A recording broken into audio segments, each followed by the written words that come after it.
नमस्कार। कभी सोचा है हमारे पैरों के ठीक नीचे हजारों किलोमीटर की गहराई में आखिर है क्या? आज हम सब मिलकर एक जासूसी मिशन पर निकलने वाले हैं, सीधे पृथ्वी के केंद्र तक। हम उन सुरागों का पीछा करेंगे जो वैज्ञानिकों ने इस बड़े रहस्य को सुलझाने के लिए बड़ी मेहनत से जुटाए हैं। देखिए, हम सब पृथ्वी की एक बहुत ही पतली बाहरी परत पर रहते हैं। सोचिए, जैसे सीप का छिलका होता है ना, बस वैसे ही। और इस छिलके के नीचे एक विशाल, लगभग अनजाना सा इलाका है। तो सवाल यही है कि आखिर इस बाहरी परत के नीचे छिपा क्या है? सीधे जाकर देख लेना तो भई लगभग नामुमकिन है। जानते हैं, आज तक इंसान जो सबसे गहरा गड्ढा खोद पाया है वो है कोला सुपर डीप बोरहोल, और वो भी सिर्फ 12 किलोमीटर तक। ये तो पृथ्वी के केंद्र तक के रास्ते का मतलब एक छोटा सा, बहुत ही छोटा सा हिस्सा है। तो फिर अपनी जांच शुरू की जाए। क्योंकि हम खुद तो वहां जा नहीं सकते, इसलिए वैज्ञानिक बिल्कुल जासूसों की तरह काम करते हैं। वो पृथ्वी के अंदरूनी हिस्से को समझने के लिए इनडायरेक्ट क्लूज यानी अप्रत्यक्ष सुरागों का इस्तेमाल करते हैं। वैज्ञानिकों के पास जानकारी के दो मेन सोर्स हैं।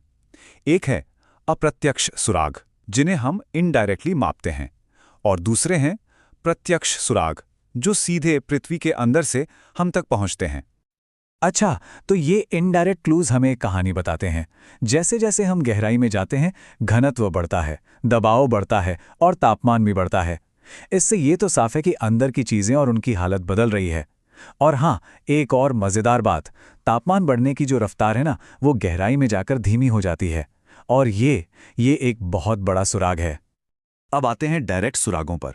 एक तरफ है ज्वालामुखी, दूसरी तरफ भूकंप। तो बेहतर सुराग कौन सा है? देखिए, ज्वालामुखी से ये तो पता चलता है कि अंदर पिघली हुई चट्टानें हैं, लेकिन ये हमें बस ऊपरी मेंटल की एक हल्की सी झलक देते हैं। असली खिलाड़ी तो हैं भूकंप, क्योंकि इनसे निकलने वाली तरंगें पूरी पृथ्वी से होकर गुजरती हैं और एक तरह से पूरे ग्रह का एक्सरे ही कर देती हैं। अब जरा यहां ध्यान से समझिए, क्योंकि असली जासूसी का खेल यहीं से शुरू होता है। हमारे पास दो मुख्य गवाह हैं, पी वेव्स और एस वेव्स। पी वेव्स या प्राइमरी तरंगे साउंड वेव्स की तरह होती हैं। ये ठोस, तरल, गैस सबसे गुजर जाती हैं। लेकिन जो एस वेव्स हैं, वो सिर्फ ठोस चीजों से ही गुजर सकती हैं। जैसे ही कोई तरल परत आती है, वो वहीं रुक जाती हैं। और बस एस वेव्स का यही रुक जाना, यही वो सबसे बड़ा सबूत है जिसने हमें पृथ्वी के अंदर की परतों का पूरा नक्शा बनाने में मदद की। तो चलिए, इन भूकंपीय तरंगों के एक्सरे की मदद से अपनी ये वर्चुअल यात्रा शुरू करते हैं। एक एक करके हर परत से पर्दा उठाते हैं। तो सबसे पहली परत है भूपरपटी, यानी क्रस्ट। ये वही पतली, टूटने वाली बाहरी परत है जिस पर हम सब रहते हैं। महाद्वीपों के नीचे ये मोटी होती है और महासागरों के नीचे काफी पतली। और हाँ, ये ज्यादातर सिलिकॉन और एल्यूमिनियम से बनी है, इसीलिए इसे सियाल भी कहते हैं। भूपरपटी के ठीक नीचे है विशालकाय मेंटल। ये पृथ्वी की सबसे मोटी परत है और पृथ्वी का ज्यादातर वॉल्यूम इसी में है। ये न तो पूरी तरह ठोस है, न पूरी तरह तरल, बल्कि एक गाढ़े प्लास्टिक जैसे पदार्थ की तरह है जो बहुत धीरे धीरे बहता है। और क्योंकि ये सिलिकॉन और मैग्नीशियम से बना है, तो इसका नाम पड़ गया सीमा। और आखिरकार हम पहुंच गए हैं पृथ्वी के केंद्र में, क्रोड यानी कोर। सोचिए, ये एक बहुत बड़ी लोहे और निकल की गेंद है, इसीलिए इसका नाम पड़ा निफे। अब मजे की बात यह है कि इसका जो बाहरी हिस्सा है वो पिघला हुआ यानी तरल है, और इसका अंदरूनी हिस्सा ठोस। तो एक नजर में देखें तो ये है पृथ्वी की 3 परतें। सबसे ऊपर ठोस भूपरपटी, जिसे हम सियाल कहते हैं। बीच में अर्ध पिघला हुआ मेंटल, जिसे सीमा कहते हैं। और सबसे अंदर तरल और ठोस क्रोड, जिसे निफे कहते हैं। हर परत की अपनी अलग कहानी है। लेकिन यहां एक बड़ा ही दिलचस्प सवाल उठता है, एक पहेली है। अंदर का जो क्रोड है वो सूरज की सतह से भी ज्यादा गर्म है, फिर भी वो ठोस है, जबकि उसके बाहर वाला क्रोड जो उससे थोड़ा ठंडा है वो तरल है। ये कैसे मुमकिन है?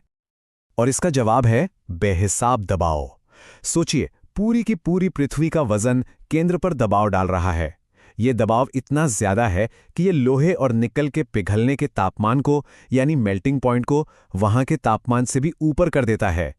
बस इसीलिए इतनी गर्मी के बावजूद अंदरूनी क्रोड ठोस बना रहता है। अच्छा, तो हमने परतों को तो समझ लिया, अब जरा उन बाउंड्रीज की बात करते हैं जो इन परतों को एक दूसरे से अलग करती हैं। इन बाउंड्रीज को डिसकंटिन्यूटी या असंबद्धता कहते हैं, और ये भी परतों जितनी ही जरूरी हैं। तो ये डिसकंटिन्यूटी आखिर है क्या? सीधी सी बात है, ये वो जगह है जहां पृथ्वी के अंदर के पदार्थ के गुण अचानक बदल जाते हैं, और जैसे ही ऐसा होता है, भूकंप से आने वाली तरंगें भी अचानक अपनी स्पीड और दिशा बदल लेती हैं। ये एक पक्का सिग्नल है कि अब वो एक नई परत में आ गई हैं। वैसे तो कई डिसकंटिन्यूटी हैं, लेकिन दो सबसे बड़ी हैं।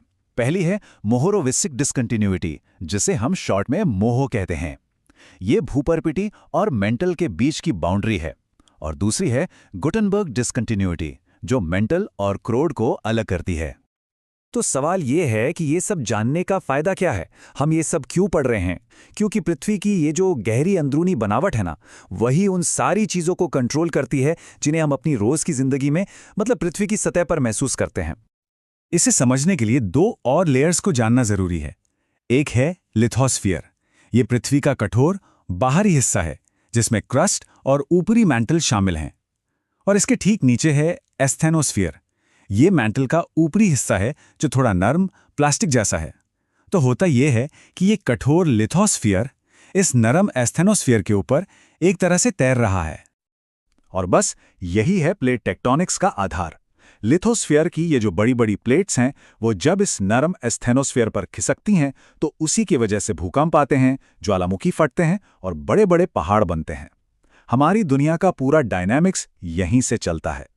तो आखिर में बस यही समझना है कि हमारी पृथ्वी की सतह पर जो भी हलचल होती है, चाहे वो भूकंप हो या पहाड़ों का बनना, उसकी असली वजह, उसकी चाबी हमारे पैरों के नीचे हजारों किलोमीटर गहराई में पृथ्वी के क्रोड में छिपी है। सब कुछ एक दूसरे से जुड़ा हुआ है।